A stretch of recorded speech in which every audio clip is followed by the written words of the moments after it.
Hi மக்களே, எல்லோரும் எப்படி இருக்கீங்க? இது பார்த்தீங்கன்னா எல்லோரும் சஷ்டி விரதம் இருக்கவங்க இருப்பீங்க, இல்லை எதுவும் நான்வெஜ் செய்யாமல் அப்படி இருக்கிறவங்களும் இருப்பீங்க சுத்தமாக. இது பார்த்தீங்கன்னா பாரிஸில் உள்ள கந்தசாமி கோயிலுக்கு தான் போயிருந்தோம். அங்கே பார்த்தீங்கன்னா ஒரு பாட்டியம்மா நாங்கள் தரிசனம் முடிச்சுட்டு வந்திருந்தோம். 100 டிக்கெட்டில் தான் போயிருந்தோம். தயவுசெய்து போகிற மாதிரி இருந்தீங்கன்னா 300 டிக்கெட் வாங்கிக்கோங்க. 100 வாங்கியிருந்தாலும் நமக்கு அங்கே பிரசாதம் இது கொடுக்கல. அங்கே ரங்கோலி தண்ணியிலவே போட்டிருந்தாங்க கோலம், அவ்வளோ நல்லா இருந்தது. இது பார்த்திங்கன்னா அந்த தெப்பக்குளத்தில் அவ்வளோ மீன் இருந்துச்சு, எவ்வளோ கூட்டம் இதை பார்த்துக்கிட்டு இருந்தாங்க. பெரிய பெரிய மீன் அழகாக ஜம்ப் பண்ணி அவங்க போடுற பொரி அது இது எல்லாமே வாங்கிட்டு இருந்தது. இது பார்த்திங்கன்னா சனிக்கிழமை குன்றத்தூர் கோயிலுக்கு தான் போயிருந்தோம். அவ்வளோ மனசுக்கு நிறைவாக இருந்தது. ஏறி உள்ளே போகும்போதே வள்ளி தேவனோட அவர் முருகர் அவ்வளோ அற்புதமாக இருந்தார். பார்க்க கண்ணுக்கும் குளிர்ச்சியாக இருந்தது, மனசுக்கு மைண்டுக்கு எல்லாமே நிம்மதியாக இருந்தது. அவ்வளோ சந்தோஷமாக இருந்தது.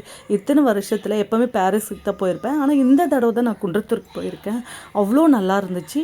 அங்கே பார்த்தீங்கன்னா நம்ம டிக்கெட் வாங்கிட்டு உள்ளே போகிறதா இருந்தால் 300 டிக்கெட் வாங்கினீங்கன்னா ஒரு ஃபேமிலியில் எத்தனை பேர் இருந்தாலுமே உள்ளே அலோட் பண்ணுறாங்க. ஏன்னா ஒருத்தர் தான் போகணும், 2 பேருக்கு அப்படியெல்லாம் கிடையாது. சூப்பராக தரிசனம் பார்த்தாச்சு. பார்த்தீங்கன்னா இன்றைக்கி 4வது வாரம் ஒரு பொழுது சாதம். ஓகே ஃப்ரெண்ட்ஸ், உங்களுக்கு இந்த வீடியோ பிடிக்கும்னு நினைக்கிறேன். பாய்.